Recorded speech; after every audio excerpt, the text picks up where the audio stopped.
Good morning India. This is Ajay and you are watching market magic mantra, जो पहले Ajay blogger के नाम से जाना जाता था। दोस्तों जल्दी से वीडियो स्टार्ट कर लेते हैं।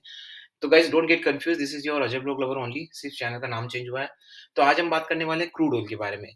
तो फ्राइडे जो मेरे चैनल की मार्केटिंग करते हैं लोग, फ्राइडे मैंने एक स्ट्रैटेजी वाला वीडियो बनाया था। काफी लोग मुझसे पूछ रहे थे कि सर, जब हमको पता है कि बीरिश है मार्केट क्रूड ऑयल में, शॉर्ट टर्म में बीरिश जाने वाला, may be in this expiry और द नेक्स्ट एक्सपायरी, लेकिन अगर ये कंसोलिडेट अगर कर रहा है तो कंसोलिडेट में हम कौन सी स्ट्रैटेजी अपना सकते हैं ताकि कंसोलिडेशन में हमारा टाइम बर्बाद ना हो, हम कंसोलिडेशन में भी कर सकें, अर्न कर सकें। तो जैसे ही मेरे मुंह से अर्न का नाम आता है गाइस, मैं यहाँ पर आपको डिस्क्लेमर दे देता हूँ। This channel is only for educational purpose. यहाँ पे सब कुछ पेपर ट्रेड के बेसिस होता है गाइस। यहाँ पे किसी भी तरह की कोई आपको रियल ट्रेडिंग के लिए लेवल्स नहीं दिए जाते, सिर्फ ऑब्जर्वेशन पेपर ट्रेड गाइस।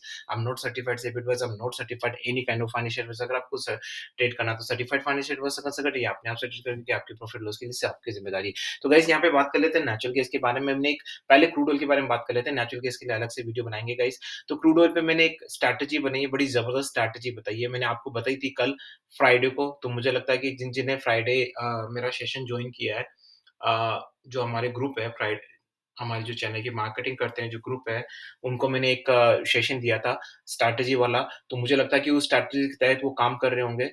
तो मैं यहाँ पे रिपीट नहीं करूँगा वो स्ट्रैटेजी, नहीं तो वीडियो बड़ा लंबा हो जाएगा। मैं ऑलरेडी वो स्ट्रैटेजी बता चुका हूँ स्पेसिफिक सब्सक्राइबर्स को गाइस। ओके, चलिए यहाँ पे बात कर लेते हैं कि अब फर्दर नेचुरल गैस में, सॉरी क्रूड ऑयल में क्या होने वाला है।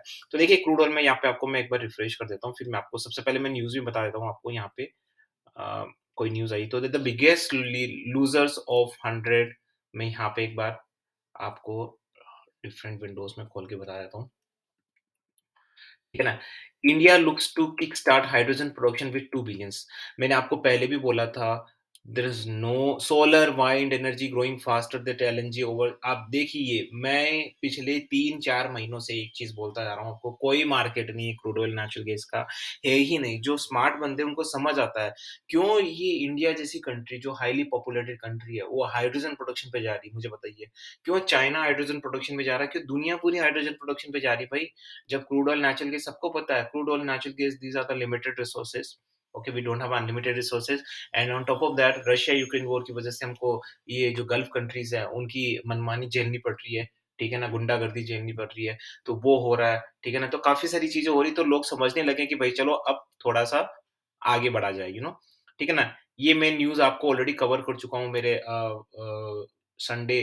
मैंने एक हमारा एक इंटरनल जूम सेशन हुआ था संडे में, आपको ये बता चुका हूँ कि हेज फंड इस न्यूज़ का क्या मतलब है, राइट? चलिए बात कर लेते हैं यहाँ पे, ये मैं हिंदी में भी अनुवाद करूँगा guys. Oil eight $90 and $100 will hit the economy of the large oil importers. ठीक है ना? Triple digit oil will complicate central bank effort to kill inflation. The biggest loser will be the Asia's developed economies heavily dependent on oil imports. देखो, simple सी बात है यहाँ पे। हमने क्या कहा, अल हबीबी, ठीक है ना? अल हबीबी लोगों को क्या करना है, उनको अपना तेल की प्राइसेस बढ़ानी है, ठीक है ना? देखो, सब लोग अपनी-अपनी कंट्री के लिए काम करते हैं, no doubt about it. But एक हद से ज़्यादा चला जाना, ठीक है ना? पूरे ग्लोबल वर्ल्ड को कुएँ में डाल के और एक आप सिर्फ़ वो कर लो, तो मुझे लगता है कि वो बहुत ही ज़्यादा शर्मनाक बात होती है कंट्री के लिए। तो गल्फ़ कंट्रीज़ क्या कर रही है, अपनी प्राइसेस बढ़ा रही है, जबकि उनको पता है कि मार्केट में हालत ऐसी है कि एक छोटा-सा कदम भी ना पूरा रिसेशन की तरफ माहौल ले जाएगा। लेकिन उनको क्या फ़र्क पैंदा है? वो तो अपनी मनमानी करनी है। तभी गाइज़ ये चीज़ होती है कि किसी भी कंट्री पे डिपेंड होना, सब लोगों को समझ आ गया है कि वेपन्स के लिए किसी कंट्री पे डिपेंड होना, अपनी सेफ्टी सिक्योरिटी के लिए किसी कंपनी पे डिपेंड होना, किसी भी चीज़ के लिए डिपेंड होना is not a right word.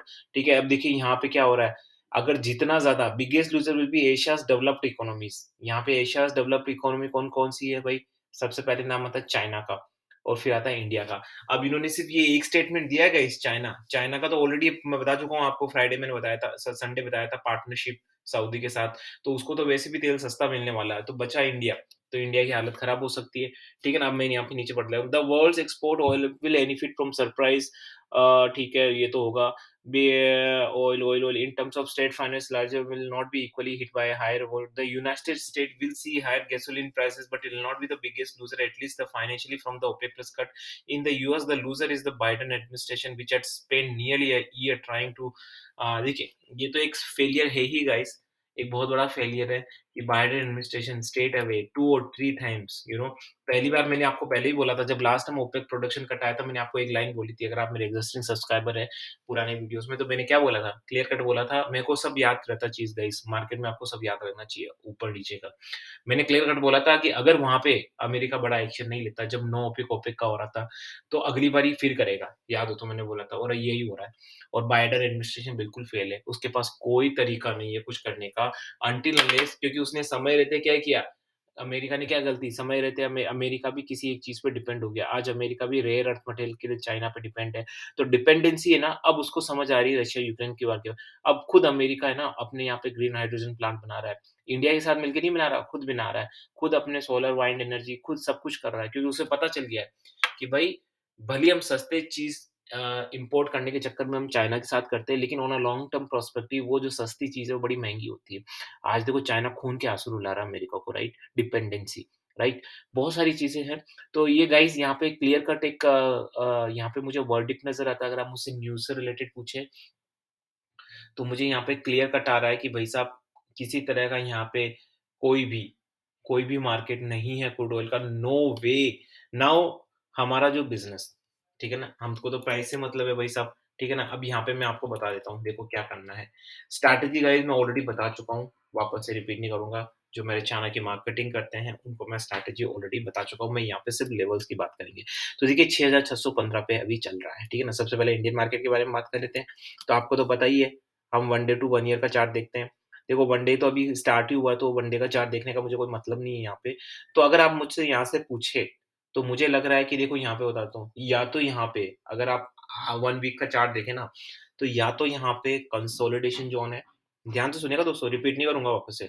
या तो यहाँ पे कंसोलिडेशन ज़ोन है और ये यहाँ पे बुलिश मोमेंटम है, only when it comes to 1 week chart, okay? अगर इसको बेरिश बनना है, तो मैं आपको पहले ही बता चुका हूँ 6550 का लेवल इसको तोड़ना पड़ेगा तभी जाके even for the intraday also bearish होगा। लेकिन मैंने आपको एक ज़बरदस्त स्ट्रैटेजी बताई गाइस, कोई फ़र्क नहीं पड़ता अगर कंसोलिडेशन ज़ोन में जाता है तो हमारे पास एक ज़बरदस्त स्ट्रैटेजी है जो मैं आपको ऑलरेडी बता चुका हूँ, ठीक है ना?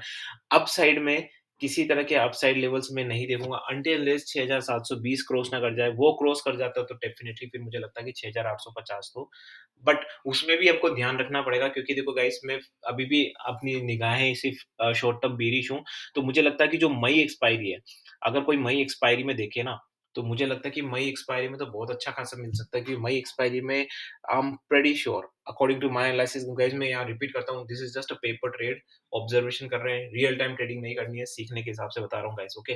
तो मुझे ऐसा लगता है कि अगर मई ट्रेड की बात करें, अगर मई एक्सपायरी की, तो वहाँ पे मुझे डेफ़िनेटली लगता है कि ये तो भाई साहब डेफ़िनेटली 6600 छोड़िए, 6000 550 6 6000 मतलब 6500 के नीचे भी आने के इसके ज़्यादा चांसेस यहाँ पे डेफ़िनेटली बनते हैं, in a short term perspective क्योंकि there is no demand at all.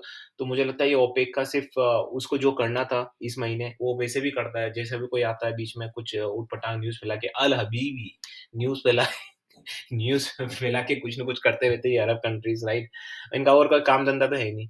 उनको और काम-धंधा क्या है इनको? ना ये अपनी सेफ्टी सँभालते हैं, ना अपनी सिक्योरिटी करते हैं, सारी मिलिट्री यूएस की बैठी हुई है, ना इनका कोई मैन्युफैक्चरिंग इंडस्ट्री है, ना कोई एक किसान है यहाँ पे, ना कोई खेती करते हैं ये, कुछ ना करते हैं। सिर्फ़ टूरिज़्म करते हैं और कौन-सी है बुलीफा, खुर्ज बलीफा जो भी है, ठीक है ना? उसको खड़ा करके वहाँ पे टूरिज़्म आता है और जो द ऑयल से पैसा आया है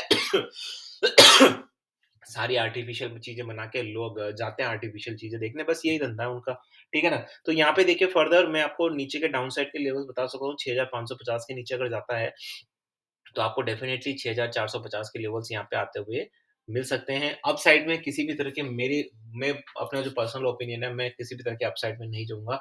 आई विल वेट एंड वॉच अगर अपसाइड होता है तो एंड मैं स्ट्रैटेजी तो आपको बता ही चुका हूँ गाइस, ट्रेडिंग स्ट्रैटेजी ऑलरेडी बता चुका हूँ आपको फ्राइडे, ओके। अब चलिए बात कर लेते हैं इंटरनेशनल मार्केट की, कि इंटरनेशनल मार्केट में क्या चल रहा है। देखिए, इंटरनेशनल मार्केट में मैंने ज़बरदस्त स्ट्रैटेजी बताई है गाइस, ठीक है ना? मैंने बहुत अच्छी स्ट्रैटेजी बताई है, दोनों में ही बताई है मैंने, तो वो स्ट्रैटेजी के हम बहुत करीब आ गए गाइस, ओके? तो गाइस अगर किसी को अप्रोच करना है तो वीडियो के डिस्क्रिप्शन बॉक्स में आप व्हाट्सएप दे रखा है, व्हाट्सएप नंबर दे रखा है, ईमेल आईडी दे रखी है, वहाँ पे जाके आप मुझे कॉन्टैक्ट कर सकते हैं। तो 80.73 पे भी चल रहा है गाइस, ओके। तो देखिए मैंने पहले भी बताया कि आपको रेंज में आपको बता चुका हूँ, स्ट्रैटेजी मैंने बताई थी, बहुत डिटेल में बताई थी। मैं यहाँ पे सीधे लेवल्स के बारे में बात कर लेता हूँ। देखिए यहाँ पे सीधा 1 डे का चार्ट जो है, ठीक है? 80.75 पे, तो यहाँ पे भी वही है दोस्तों गाइस। मुझे लगता है कि अगर इसको नीचे जाना है, ठीक है ना? तो मुझे ऐसा लगता है कि कम से कम इसको 79.60 के नीचे तो जाना ही पड़ेगा। तब तक किसी तरह का कोई बीरिश माहौल नहीं होगा। लेकिन अगर कंसोलिडेशन ज़ोन में जाता है, तो मैंने आपको एक ज़बरदस्त स्ट्रैटेजी बताई है। उस कंसोलिडेशन ज़ोन में जितने टाइम तक कंसोलिडेशन ज़ोन में रहेगा, उतना ही हम कमाएँगे। मतलब हमारे लिए तो एक गोल्डन एक हो गया कि भाई कंसोलिडेशन ज़ोन में चला जाए, तो बढ़िया है हमारे लिए तो। हमारे लिए तो वो अच्छा है कि कंसोलिडेशन ज़ोन में ही जाए गाइस, ठीक है ना? क्योंकि मैंने आपको स्ट्रैटेजी बताई है, वो तो हमारे लिए मतलब फ़ायदे वाली बात होगी गाइस, ओके? तो कंसोलिडेशन में जय में तो अच्छी बात है हमारी लिए। अगर नीचे की साइड तभी एक एक्टिवेट होगा जब तक 79.60 नहीं जाता। 79.60 जाता तो आपको 78.5 तो तय है, ठीक है ना? 79.50 मान लीजिए, अगर 79.50 के नीचे जाता है तो 8.50 तो आपको डेफिनिटली आते हुए दिखेगा। और अपसाइड की हमारी कौन-सी लिमिट है? अपसाइड की हमारी कैप है 81.5, आप उसको 81.60 मान लीजिए, वो हमारी कैप है ऊपर की, वो रेजिस्टेंस है, वो तोड़ना नहीं चाहिए। सो इन अ शॉर्ट टर्म पर्सपेक्टिव अगर आप मेरा एक पर्सपेक्टिव पूछे कि भाई अजय भाई शॉर्ट टर्म पर्सपेक्टिव में क्या है? तो शॉर्ट टर्म पर्सपेक्टिव में I will tell you guys quite bearish. I am not sure about this expiry, क्योंकि दिस इस एक्सपायरी में आज का दिन और कल का दिन बहुत मैटर करता है। अगर कल के दिन में भी किसी तरह का कोई बेयरिश माहौल नहीं बना, तो फिर मैं आपको एक स्ट्रैटेजी वाला फिर से एक वीडियो बता के बताऊँगा कि इस एक्सपायरी में क्या करना है। लेकिन फर्दर मुझे लगता है कि मई एक्सपायरी में तो काफ़ी ज़्यादा मैं कॉन्फिडेंट हूँ। अनटिल अनलेस कोई न्यूज़ ना आ जाए, देखो मार्केट में पूरा न्यूज़ का ज़माना है, राइट? तो यहाँ पे जो स्ट्रैटेजी न्यूज़ वगैरह ये सब आपको साथ में लेके चलनी पड़ती है, बिकॉज़ कोई भी न्यूज़ आ जाती है, अभी देखो ना ओपेक का, इसने कुछ भी न्यूज़ डाल दी, 7-8% ऊपर हो गया, पहले कुछ भी बोल दिया, फिर कुछ बोल दिया, राइट? तो गाइज़ ये आपको ध्यान रखना पड़ेगा। जाते-जाते गाइज़ आपको एक चीज़ बताना चाहता हूँ, कोई भी न्यूज़ आए ना, पहले उसको ढंग से एनालिसिस करें, इंटरप्रिटेशन करिए, न्यूज़ को पढ़िए, ठीक है ना? क्या वो न्यूज़, पहली बात तो क्या न्यूज़ स्क्रिप्टेड है? या न्यूज़ फर्जी है या क्या है, पहले उसको जाँचिए-परखिए। जब न्यूज़ सही है तो उसको है ना ढंग से एनालाइसिस करिए। उसका इंटरप्रिटेशन, एनालाइसिस करने का मतलब ये नहीं कि कोई किसी ने एक लाइन पढ़ दी, आपने न्यूज़ पढ़ ली, वाह! लेकिन उसके इम्पैक्ट, उसको मार्केट किस तरीके से लेता है, आपको ये आना चाहिए कि मार्केट उस न्यूज़ को किस तरीके से लेता है। धीरे-धीरे जब आप ये प्रैक्टिस करेंगे तो आपको समझ आ जाएगा कि मार्केट इन पर्टिकुलर न्यूज़ को इस तरीके से रिएक्ट करता है, and then you will able to understand कि उसका प्राइस पे क्या इम्पैक्ट पड़ेगा, राइट? तो इस तरीके से आप जानने की कोशिश करिए, और मैं भी यही चाहता हूँ कि मेरे थ्रू आप इस तरह की एजुकेशन लें गाइस। तो हमारा एक मेंटरशिप ट्रेनिंग प्रोग्राम भी रन करता है गाइस, अगर आपको आना है तो आप हमें कॉन्टैक्ट कर सकते हैं। With this niceful and novel thought, this is Ajay and signing off guys.